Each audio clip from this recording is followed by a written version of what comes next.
virkelig glædet os til det her. Velkommen tilbage til en KinaNørderne special. Endelig har vi gæster med igen, og hvilken gæst? Erlend Ek. Welcome to the podcast. Tak. Vi kommer til at gøre det her på engelsk, fordi Erlend er norsk, og af hensyn til alle vores lyttere, som måske ikke er så stærkt i norsk, så gør vi det på engelsk, så vi får alle med.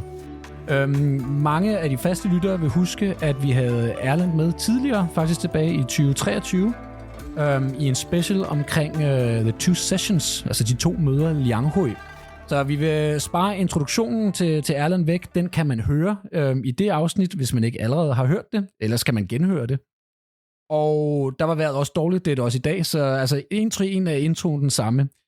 But Erlend, you're here today because we're not going to talk about the 2 sessions. We're going to talk about the 15th five-year plan. But you have a new job title, and maybe you can introduce a little bit about that to our listeners.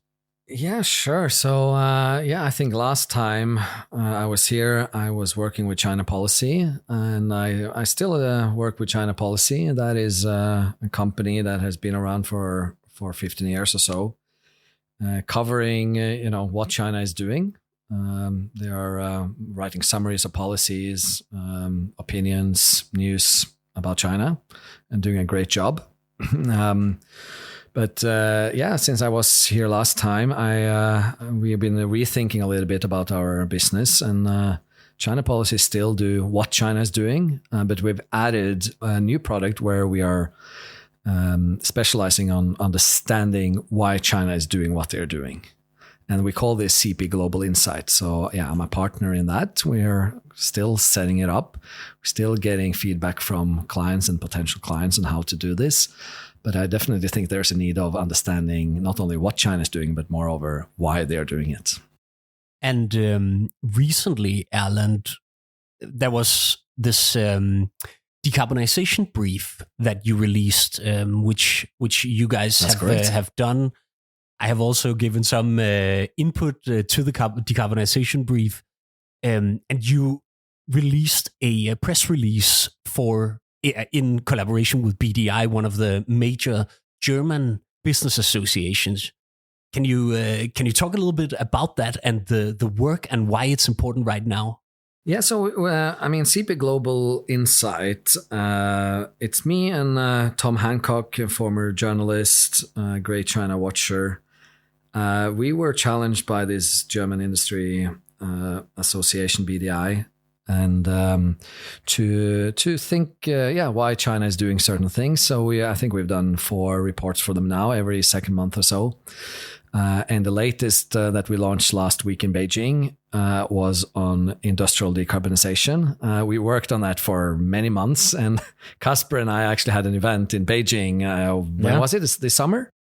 Yeah, I think, was it June? I just got back from vacation, I think, in Japan. Many months ago. My last time in Beijing as a correspondent.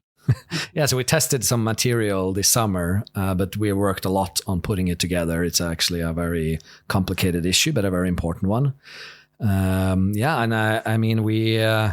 What we were looking for is a bit like if China's thinking differently about these issues, and certainly they are thinking differently about decarbonization. I should say that we did another brief half a year ago or more about industrial AI. And our conclusion there was that, China is actually thinking quite similar to Europe on industrial AI. They're spending money on it, but not crazy a lot of money. It's going to take time for AI to really make a big difference in the real economy, and they are acting kind of accordingly. And I think, the AI story is often kind of framed as it's US against China and Europe is left behind. But our conclusion was like, this is not a technology that is that disruptive yet, and Europe is still that far behind. But when it comes to industrial decarbonization, we think this is a major story where Europe actually is not getting it right. They don't understand how much China is putting into this issue. And one of the takeaways is that if you don't pay attention, if you don't engage now, you're going to maybe wake up 2035, 2040 and realize that, China is pushing the green agenda and you don't have much to respond with. But you're, of course, here today, Erlend, to talk about the coming 15th five-year plan, where AI, of course, will play a big role. So let's get into that.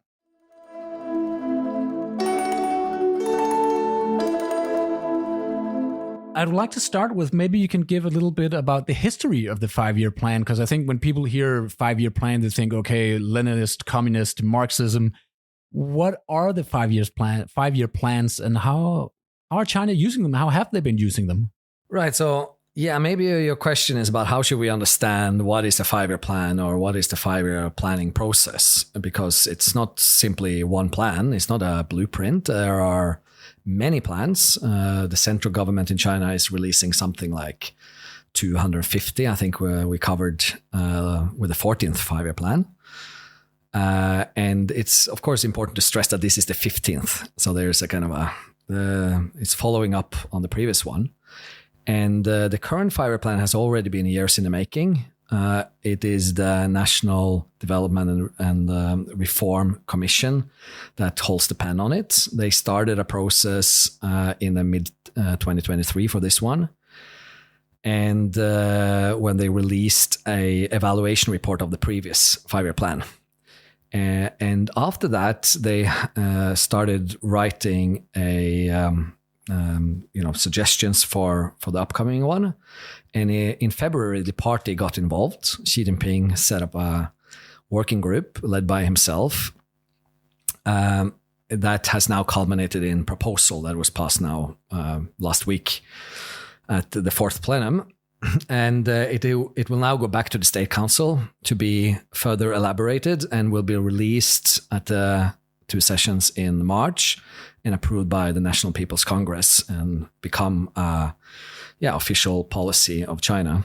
So, yeah, I mean, we can talk a little bit about what is the role of the five-year plan, if you want.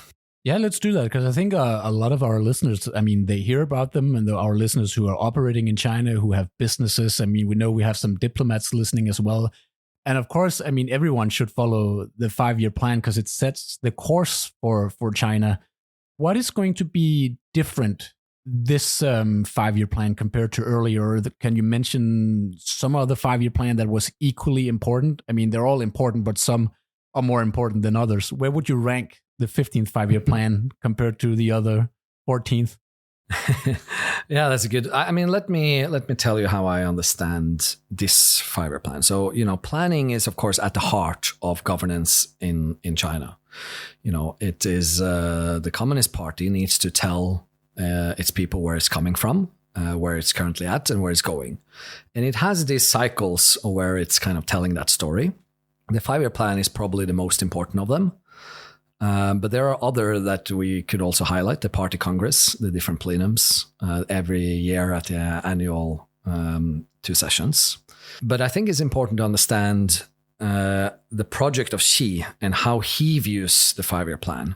In early this year, Xi Jinping said that the national planning is a major governance method. And in the same kind of sequence, he said that, the markets should play a decisive role, but the state should provide the overall direction.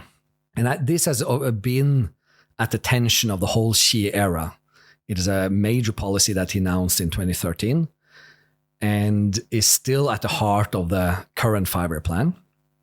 But I think we got a bit more clarity on what he is actually thinking here. So I think there are two important things to remember about this. So the role of the party is to guide the direction, basically through what you can call value rationality. So the party needs to define, the Dao, which is a very old kind of Confucius concept. And if you read the Xinhua, of a state news agency, release on the just concluded fourth plenum, they put out this news together with the communiqué, where they stressed that Xi Jinping in 2021 went to Zhu Xi's garden in Wuishan Mountain in Fujian. So for those that don't know Zhu Xi, or Zhu Xi, you should really read up on him because he's the synthesizer of what is called Neo-Confucianism. So back in the 1200s, he was the one that basically took Confucianism, Taoism, Buddhism, and all these Song dynasty kind of ideas into this official philosophy of Neo-Confucianism. And Xi Jinping is obviously inspired by that period and about that process. But it's not only a matter of going back to the ancient kind of philosophy of China. He is equally interested in Marxism and modern philosophy and modern, Can I stop you right there? Because I have heard a lot of times that when people try to explain what the party is, and they say the party is Marxist-Leninist, and of course it is in its very nature, but I think I have argued, and I think we've also argued in the program, that it's so much more. So, because, I mean, it is Marxist-Leninist, but it's also, as you say, heavily influenced by Confucianism, probably legalism as well. So there are all these classical, I don't know if you could call it remnants, they're still there, of classical Chinese philosophy. So you're saying that actually plays a big part for Xi Jinping and how he's forming the party under him since he came into power. Is it more pronounced now under Xi Jinping than it was under previous leaders like Mao Zedong, Deng Xiaoping, Jiang Zemin, etc.? Definitely. And I think that probably if I were to describe his kind of political project is exactly that he wants to kind of bind this kind of old rationality of all under heaven, where, the leaders are guiding the people together with, like, let's say the market and kind of modern efficiency mechanisms, or which probably the state and the 5-year plan also kind of represent. So, I think it's important to remember that it's not like a top-down plan. It's not like Xi Jinping is sitting there on the top and then, making all the decisions. There are, they announced that there have been more than 3 million public submissions to the 5-year plan. Regarding the submissions, because we hear a lot of rumors that Xi has surrounded himself with yes men, that he only gets the positive news.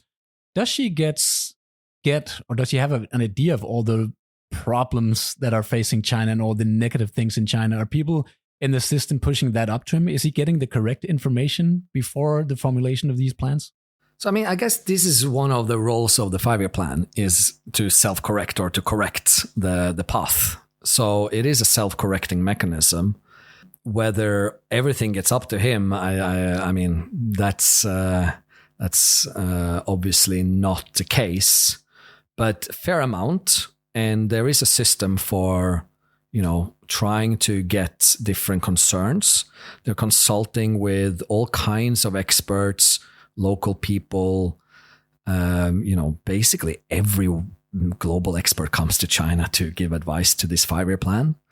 They do listen a lot. And, you can take many of the issues that, many have been recommending to China for a long time, has obviously been recorded in the past, is being re-recorded now, being rethought. It's a matter of, priorities. It's a matter of how you combine different priorities and the momentum. So, yeah, that is really what the 5-year plan is all about. So in the program, Erlend, Kasper and I, we have been talking a lot about the new quality productive forces. And also in the recent communiqué that came out of the 4th plenary, there was also quite an emphasis on this concept. And I wonder what your take is, both coming out of the communiqué and the work that you guys are doing on the 15th 5-year plan, now. I think our listeners will know now what the new quality productive forces is, but what's the appropriate way to read it in the context of the upcoming 5-year plan? Yeah, new quality productive forces. So I think the overall 5-year plan is kind of has two main focuses. One is on the economy, the other is on the social development. Yeah, because if I can interrupt you, I mean, we just call it the 5-year plan, but in Chinese, they're actually called 国民经济和社会发展5年规划. So it is the 5-year plan for national economic and social development, as you say. And they changed it. We wrote this in our newsletter that in 11th 5-year plan, they changed the word for plan, 计划, to 规划. And I think in Danish and English we translate it to plan, but there's different connotations involved with calling it gui hua rather than di hua. Could you elaborate just a little bit about that change? I mean, so yeah, the 11th plan changed the term from plan to guiding or to guidance. And I think that was around the same time as China joined the WTO. So you couldn't have this kind of command kind of structure anymore. Also, like classical communist, socialist thinking if you joined the global market capital world. Yeah, and I think that, at that time they kind of moved from this kind of top-down administration to, truly guidance.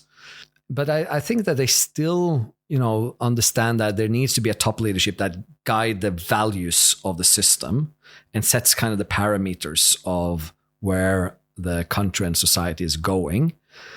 And then they kind of perfected and tried since they changed that terminology to find and develop institutions that meet the requirements of the current. But what is also important to stress with the current plan is that it's a kind of a stepping stone towards bigger goals. First 2035, and then later the 2050. And they've already elaborated on certain goals for 2035 and certain goals for 2050, 2049. And of course, also the biggest goal, maybe 2049. Yeah. The 100 years of the founding of the People's Republic of China. Yeah, exactly. So, the so-called basic socialist modernization, that's the 2035 goal. And that was elaborated 5 years ago in the 14th five-year plan. So, I this morning, for instance, Li Qiang, the premier, he had an article in the People's Daily where he's explaining that the current 5-year plan is the key focus is to really improve the foundation of the economy and the country. So they are looking to turning the stones around. Where are the bottlenecks? Where are the weak spots? What kind of institutions do you need in order to get them to realize these goals of 2035 and the ultimate goal of 2049, where China basically would be the best country in the world by basically every standard. we can laugh a little bit about that, but that is the ambition. I mean, for Xi Jinping, the great rejuvenation of the Chinese state. Yeah, and I think that his project is to basically put them on that path. And the 5-year plan and the 5-year plan process is a very important part of that. So, we can talk about that, the targets and the kind of policies in the plan itself is maybe not that interesting. What is more interesting is the process, the institutions that they're building. And most of the policies in the 5-year plan we probably know from before. There's very little new in it, but they are going to authorize a few things that I've said already. So it's a sequencing. What is coming first? The priorities are important. Which institutions are now coming? And obviously a very important point, and we can talk more about what is actually in the proposal from the party, is where is money going? How is money being created? Who is going to get it? Who is going to pay? Now, China thinks very differently about this than other modern countries. And, I think maybe the biggest news from this proposal is that the Central Bank of China is going to get a bigger role to play in allocating resources in the next 5 years. So we have a lot of business leaders and representatives from businesses who are also listening to our podcast. So that's great. Yeah. So what is the implication of what you just said, where the money is going and the kind of the changing role as you see it in the system and in the plans and the messages that come out from the party? If you're a representative working with a business in China, what should you be aware of then? So, I often repeat kind of what is the current status quo of China in the world? So we all know that China has a lot of people, so about 20% of the global population, which is now, it's declining, but still quite high. So they can do a lot of things with these people. But what many people have not really realized is that China's global share of capital and R&D spending is higher than their share of global population. It's reaching 30%. Their manufacturing sector, industry sector, is about 35% of global total in terms of value. So they're and this combination of people, capital, R&D spending makes China a very unique place.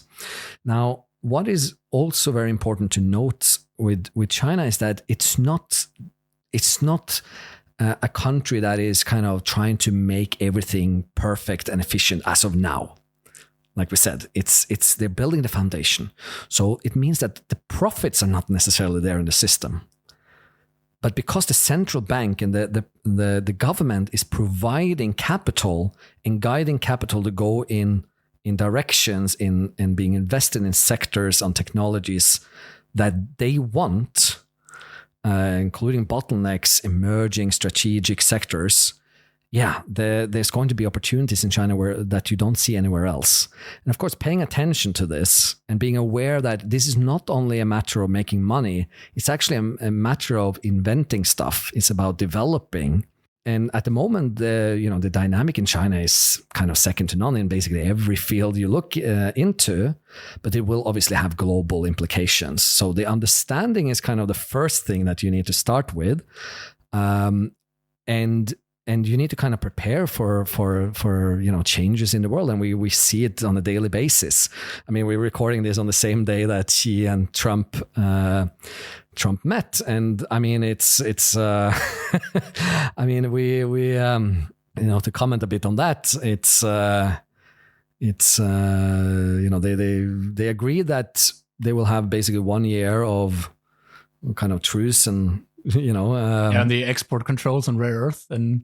Yeah, so let's say they come back in 1 year time, and I can bet you that China will come stronger in 1 year, and the US will probably come weaker. I mean, that's basically what I think every serious analyst looking at this issue now is seeing. So we need to prepare for that day, and that is another big kind of policy coming from the proposal to the 5-year plan, is that they want to take a more global role in defending global institutions and rules, but also obviously change them into standards that benefit them.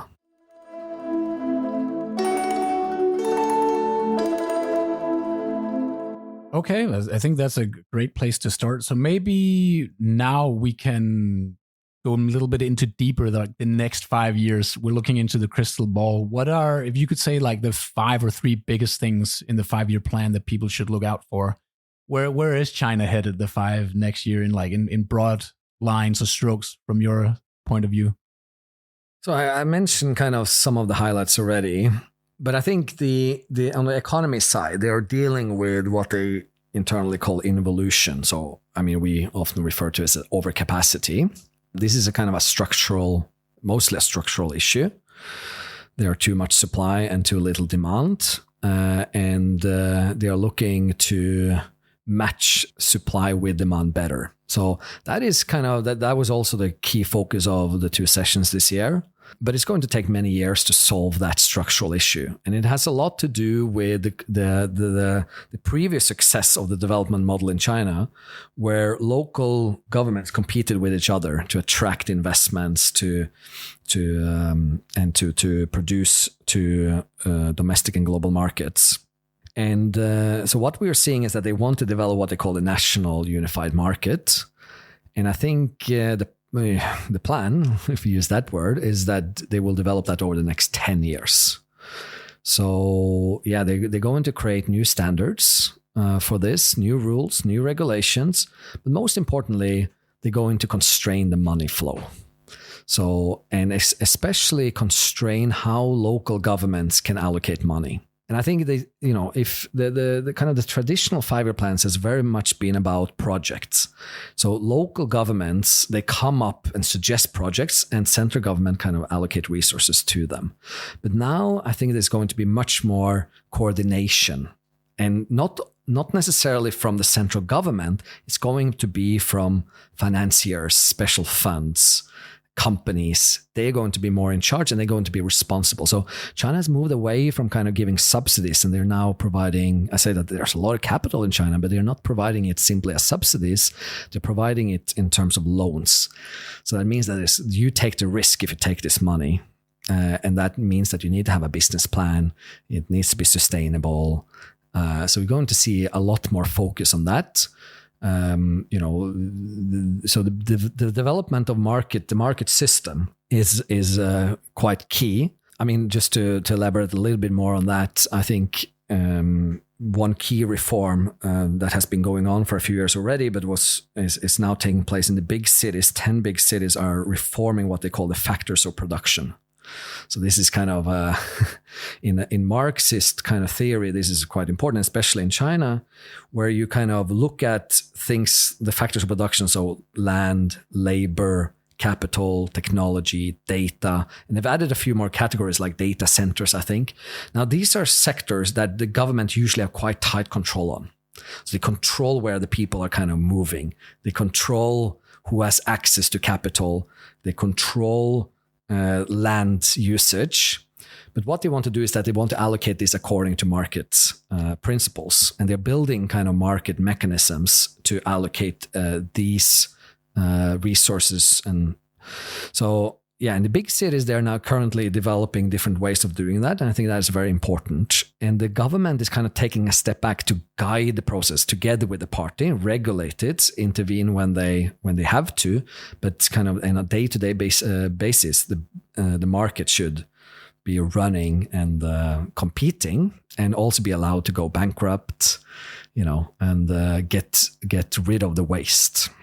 There's been a lot of reports also on really the low consumption that a lot of people in China are having, basically, of their share of their income, and at the same time, I think there's also been a lot of reports about the unemployment rate, both in the population at large, but also especially among young people. So what does the recent kind of focuses, as it looks to be in the 5-year plan, say about that? Because there are some analysts have been out saying, oh, you need to understand there's two parts of the economy, generally speaking, one that's doing poorly and one that's doing quite well. And the one that's doing well is the high quality production. How do you see that? And also, what signals are there really towards the upcoming 5-year plan? Right. So this is usually an issue I would like to kind of to write out, because it's quite technical. But first of all, I would challenge the premise that China has low consumption. I mean, people in China are obviously consuming. So the way we measure these things, I'm not, obviously, so household consumption in China is 40%, in the US is 70%. So, the way that is measured, so 40% of GDP.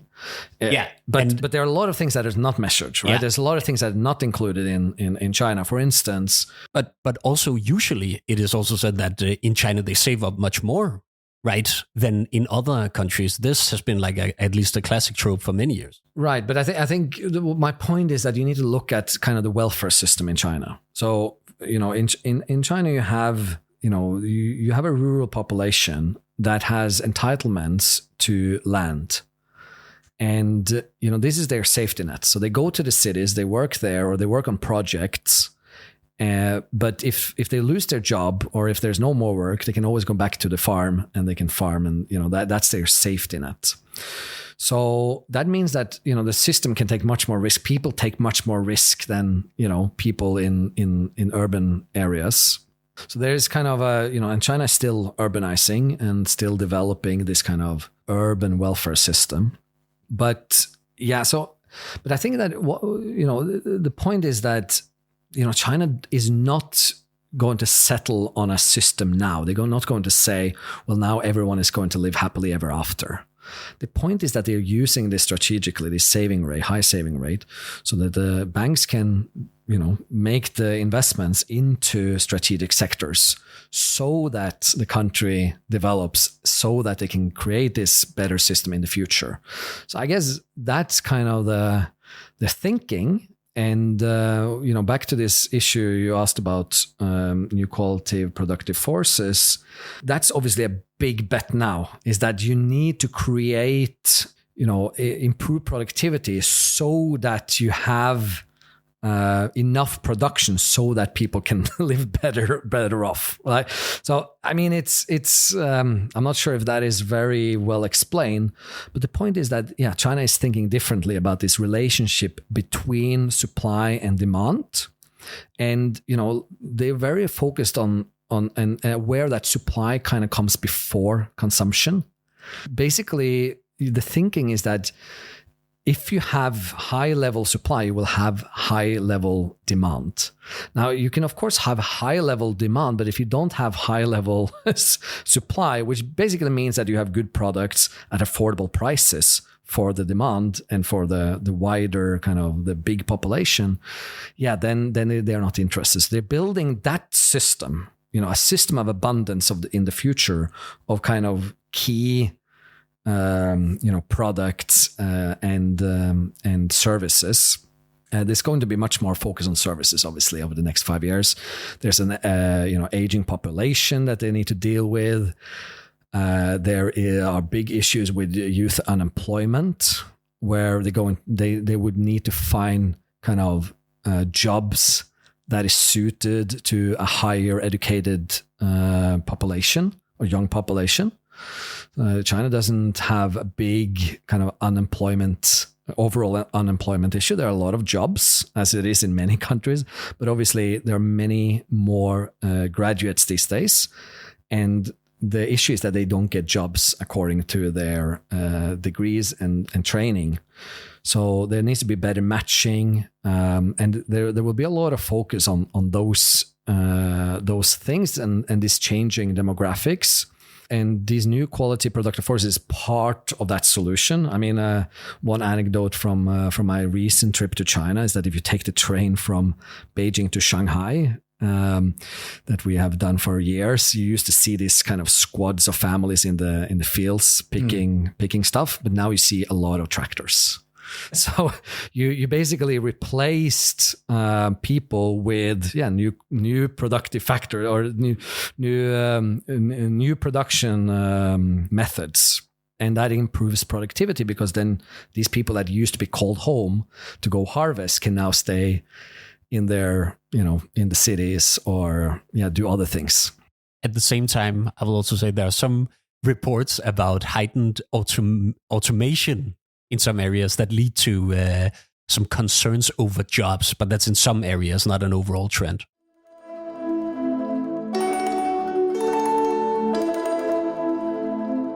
Let's go more into detail about the technological development, because we're at the end of the Made in China 2025 plan. I think every presentation, every China analyst and sinologist are mentioning the Made in China 2025 plan. China says itself, it was 80% successful. We reached 80% of our goals. I mean, new quality productive forces is a bit vague. What does it even mean? Do you see China making new plans? We are seeing, of course, AI, robotics being a huge part of China. Are there other areas, of course, also in decarbonization and green transition? Where do you see a new Made in China, something being planned, next step in the industrial policy? I mean, pharmaceuticals is also an area where they want to outcompete the West, because I think one of the goals that was also stressed in the communiqué is that we need to be a lot more self-reliant on technology, so we're not vulnerable of Western sanctions. That's really what it's probably all about when it comes down to it. But where do you see the next plans for China's technological development? Yeah, just on the Made in China 2025, I think we need to remember that was never, that is a three-pronged strategy. So it's 2025 is to make the foundation again. So there's already now moving into the second phase of a three-phase kind of strategy or three-phase plan. So it's basically, make China great again plan. And so far, so and good. Make the US and the West less great.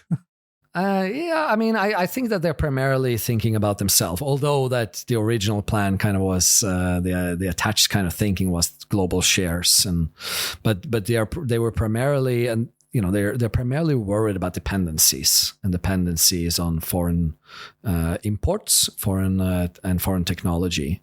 So they're breaking through in a lot of these earlier bottlenecks. They're very much looking at supply chains and where they're vulnerable and weak, and they're definitely continuing that trend. There's many new institutions in China that is set up to improve the situation. They have what they call chain chiefs, where they basically designate companies. It could be state-owned companies, it could be private companies. It's probably research institutions that basically then team up with other supply chain, other parts of the supply chain, maybe get a loan from the government to improve kind of the supply side of things. So that is a national priority, and it's not going away. Yeah, and the original kind of Made in China 2025 had kind of 10 sectors, or maybe you could with subsector maybe 26, I think, the different kind of estimation. But again, I think the way to think about it is kind of the system and the process. China is basically want to be a leader or influential in basically every field there is. That's the ambition of China. And I think people that is not paying attention to this, it would be very surprised to see how much they're doing. The way they do it is allocating money, allocating expertise, allocating kind of companies, setting up competition, but also setting up cooperation mechanisms. Because, like I said, there is not so much profit in the China system. You can make money, but the overall profit is not like the point is not to make billionaires. The point is to make stuff for the people, for the for the country. So you have, on one hand, you have this massive competition to develop strategic kind of products and sectors and so on. But on this other side, you have kind of a big money pool for innovation. And the government is also incentivizing, basically through another money stream, research, development, innovation, where they're incentivizing different companies, different research institutions to join forces to develop things. So I think this is I think it was 2023, where at the party congress there, where they set up this new party commission. So there's one new commission for science and technology. There's another new commission for finance, and they work together. And the interesting thing is that especially the Science Technology Commission, they work together with the advisory committee of the Made in China 2025 plan. So it's very much also connected to their industrial ambitions and policy. And that is a big shift that has happened over the last few years. And it's obviously partly a result of China's ambitions that was there, well, at least since they joined WTO and understood that they can't buy everything. They actually need to be self-reliant on many things. But there's also this hostility from Trump in the first term that made them realize that they need to go much more aggressive on this. And so far they've been, impressively successful, I think, is most people's judgment on that. One thing that we constantly hear here in Denmark and elsewhere is that from the West, China can't innovate. They're basically just copying, or their Chinese innovation is just taking Western invented or Japanese invented things and just tweaking them a little bit. And I remember the US, or the American sinologist David Shambaugh, at a lecture I was at some years ago, said that China's never going to win because, the communist system, the system they have set up, they don't trust their own people, their school system or educational system. You can't innovate in a system where people can't think freely. We've talked about us too, that it's never been more important to get China right and to read China right. Is David Shambaugh and all these people saying that China can't innovate, are they misreading China? Well, clearly, the latest empirical evidence will tell you that.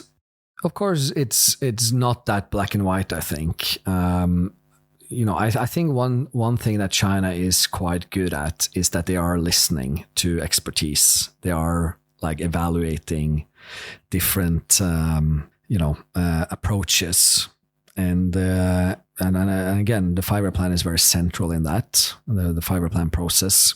Yeah, and it's definitely a country to be reckoned with, and we need to rethink our assumptions on what is valuable in the future. I think what it comes down to is a bit of a philosophical kind of question almost. And I think also touching on that, we also see a lot of people coming back to China from their first trip, also from academia or businesses, actually wide range of different sectors. And there are many surprised reactions, and some even saying that, we are not able to compete in Europe, as maybe companies will not have the competitive edge in some years' time. And since we touch on this with Europe and kind of how we look at China and Chinese companies, what's your reading on that? Can we help our companies to remain competitive in a world where China is having more clout? So I think we need to kind of reassess and really try to understand better what has happened over the last few decades. There is also this kind of narrative that, China just stole things and kind of we were stupid to let them. But I think, just use Apple as an example. Apple wouldn't be Apple without China. It's there. They couldn't produce to the quality, to the amount that they do as they do in China. You don't think the Indians can produce iPhones as well as the Chinese now that they're moving or saying they're moving production to India? Yeah, no, I don't think so. At least not anytime soon. And, China has built up that, production capacity and talent and capital and knowledge over time. But I think we also need to realize that the whole world has been pretty much better because of that, at least materialistically. And people live kind of better lives today than they did, let's say, 10, 20, 30 years ago. So far, kind of so good. And I think that but for those of us who kind of watch this, where this is going, there are kind of worrying signs in terms of competitiveness of Europe, obviously, because it used to be that, Europe was kind of the smart person in the room. We were the innovative, and we basically sent the blueprint over to China and they made it for us. And we took the biggest chunk of the money, kind of. And now, as China suddenly have turned up as an innovator themselves, I mean, what are we good at then? So our innovation system and our kind of status in the system is definitely under threat, or is being there is a clear competitor. And the car industry is the most obvious example, is the biggest and most important industry in the world, and China is literally just massacring it at the moment. I think I looked at the export numbers now is for EVs. I think China increased 60% or a quite high number year on year the first 9 months of this year. So with that kind of development in the most important sector, China is already the biggest exporter of EVs, also of cars. I mean, there is definitely a time to carefully assess where this is going and what we should do about it here in Europe. I think the car sector is an example I make when people say, China just copies, they can't innovate. Like, that's what the German car industry thought. Look how that went. So if you think that way in terms of pharmaceuticals, new materials, like all the areas where China wants to compete and be leading, if you think that way, you're probably going to get killed off. I mean, at least you should focus on what China's doing and take it seriously and try to adapt. And I also hear the argument that, look, we were worried about Japan in the 80s when they were innovating and they came with all their product. They collapsed under their own weight and now they're mired in the middle income trap and all these things. Aren't these, would you agree or disagree that this is reading China wrong and it's a very dangerous strategy to just be complacent? And I would say arrogant, actually, and just to think like, the Chinese were better than them. I think now it's something that we've been saying in this program for a long time, that our own self-conception, the way we think about ourselves in the West, that as we're the best and we have the liberal democracies, China will never win because we're the best. Is that arrogance a big hindrance? Are we doing the same that the Qing dynasty did when the British came and opened them up with gunboat diplomacy, that they thought we have Confucianism, we're at the peak of civilization, and then they just got run over? Yeah. I mean, it is a bit hard to assess how bad it is, but it is bad. I think the system is our system and our approach, and most people, the mindset is very, very arrogant. And I mean, we've all been there. Those of us who have been trying to understand China, where it's going, has been through this period of arrogance. And because that's what we thought, we learn things in school.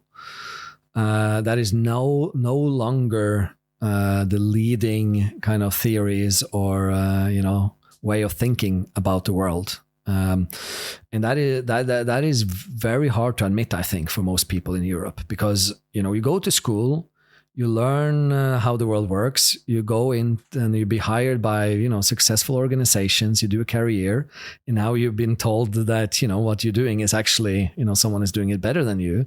And you look at yourself and like, oh, well, I'm thinking I'm doing pretty well. And by the way, it's 4:00 and I'm going home now.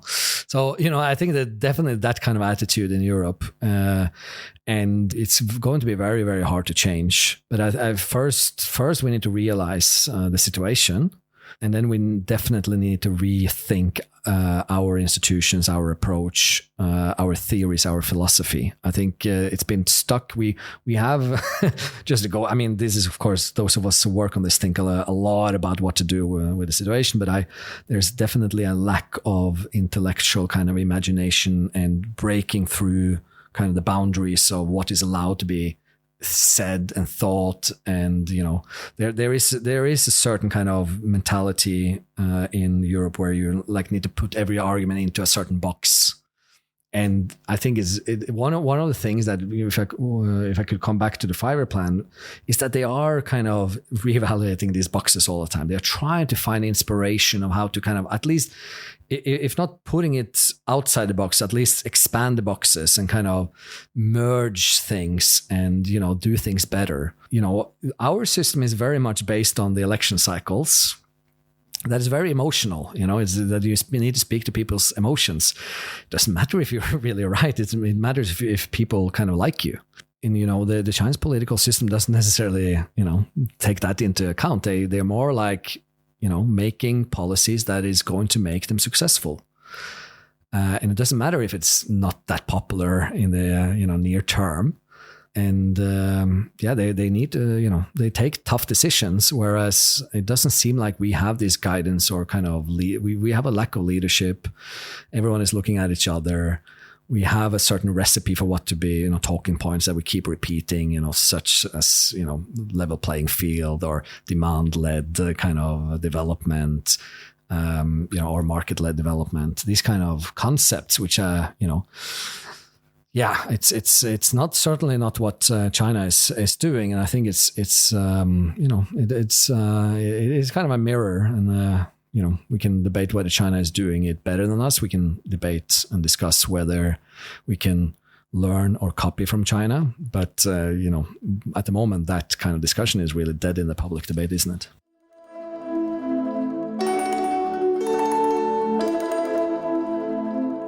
So to maybe as an end to this episode, not to be fatalistic and doom and gloom and that China's going to run us over and we're going to become Chinese slaves in the future, what should we do in the West? What should we do in the EU? And what should we do in the Nordics, like Norway and Denmark? What should our approach be? Do we need our own 5-year plans? Because, I mean, we have an election coming up soon in Denmark, at least next year at the latest.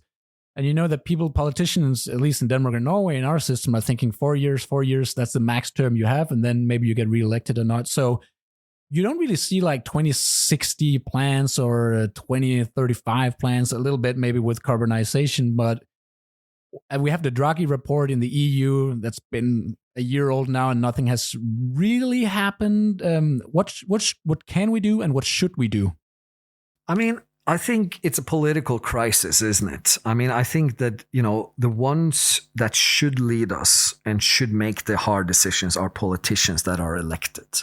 And currently, you don't really see our politicians are making these tough decisions. Is that maybe also because we're electing the wrong politicians? Yeah, it's a systemic kind of failure. But we need to kind of all come together and agree that, it's the politicians that needs to guide us. It's not the markets. I think that is what we have a tendency to think is like, let's do a cost-benefit analysis, and then, the price will decide where we're going.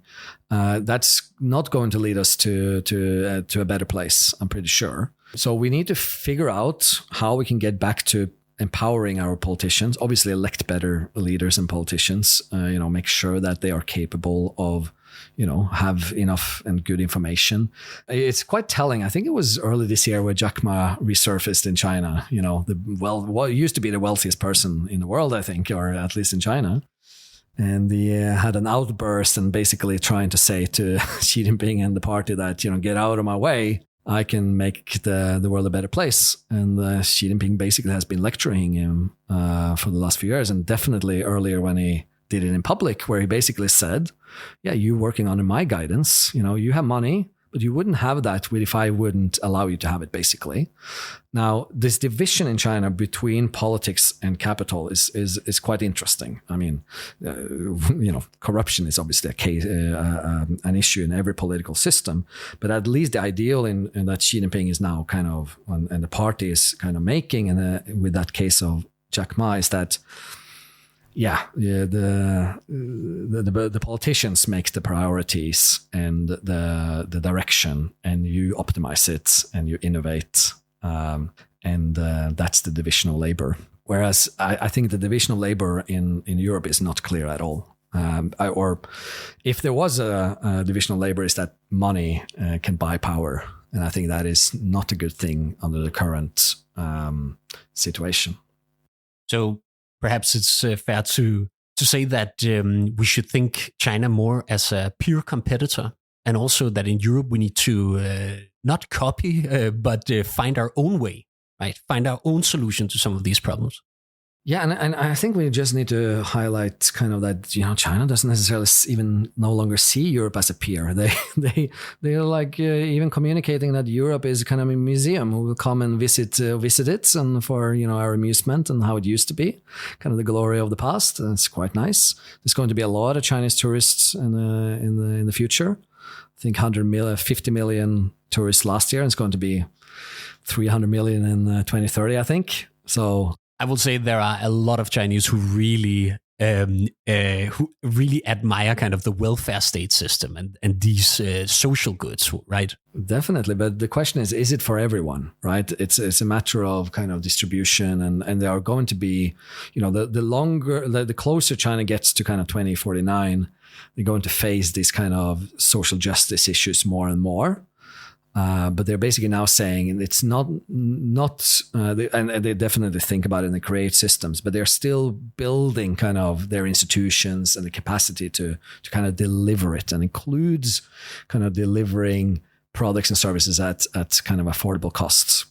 Yeah, we also saw common prosperity again pop up in the communiqué, right? 共同富裕.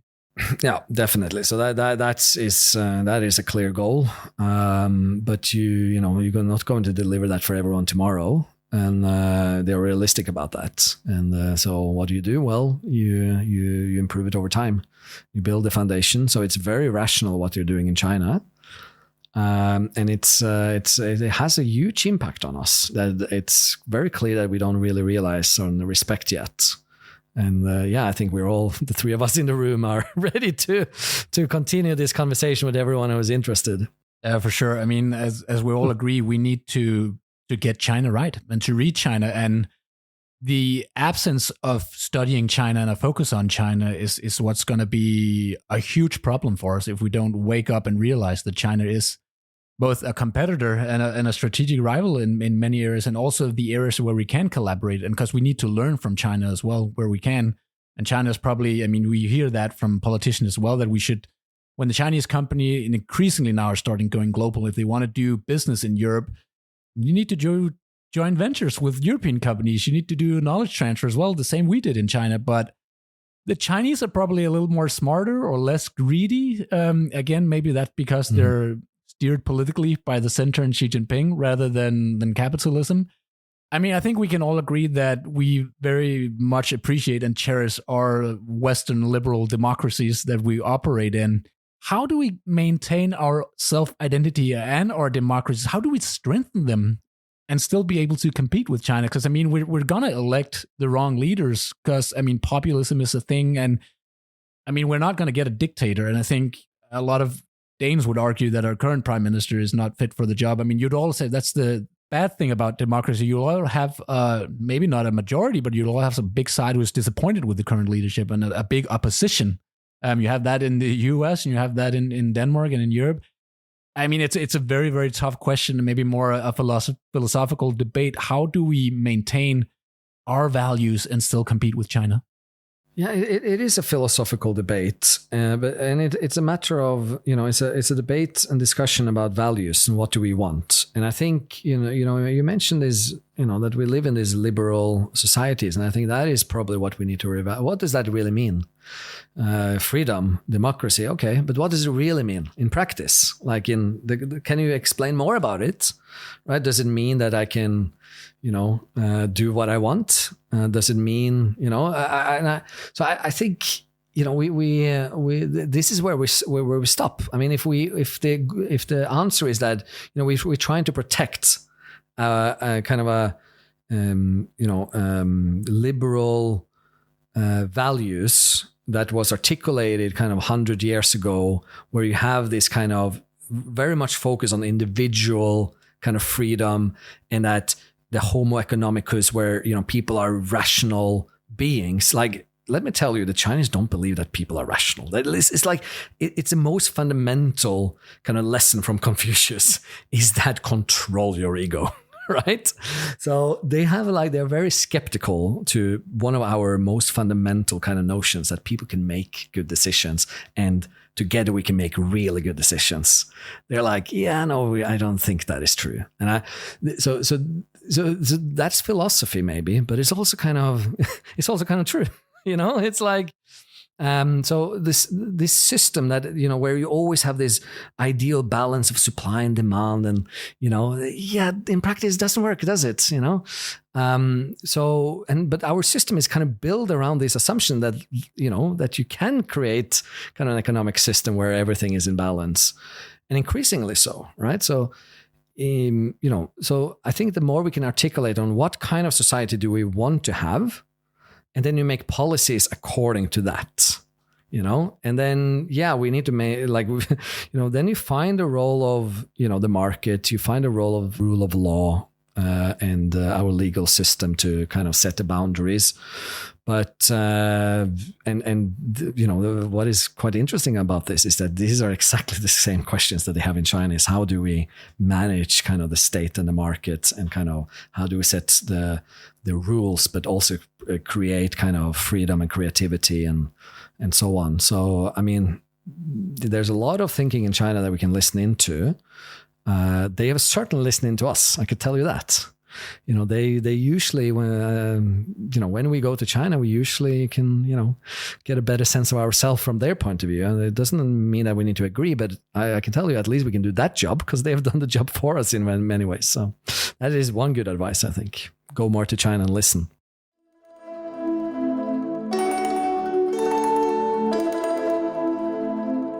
Erlend, here at the end with the 5-year plan, are there anything that you feel that our listeners should take away from this program that they should focus on in the ongoing time? I think what is happening now in China is going to be quite defining for the decades ahead. And I think it's already true. They impact prices, the supply of products, and and the cost of things. But in 10, 20 years, the standards, the way that the way to do things, who should do it. These are things that China is now thinking about domestically that probably will have big impact globally as well. it's all about the key messages. Pay attention, guys. Wake up. They are developing in China. It is quite rational. And the least thing you could do is to pay attention. The second thing that we then will realize when you pay attention is that, we need to react to this. It's status quo, and just behave as nothing is now happening is not a good option. And, I think a lot of attention is being given, Trump and kind of the daily news kind of stories. But look at this also more structurally. Look at like what is really happening with things that really matter, like values, not only like, monetary values, but like, where are things better? Where are, how, education system, what should kids be taught in school? I'm not saying that China has a perfect education system, but I can tell you that they are reforming their education system, the curriculum, to fit to the future. Yeah, you also recently had the head of the Danish National Museum, actually.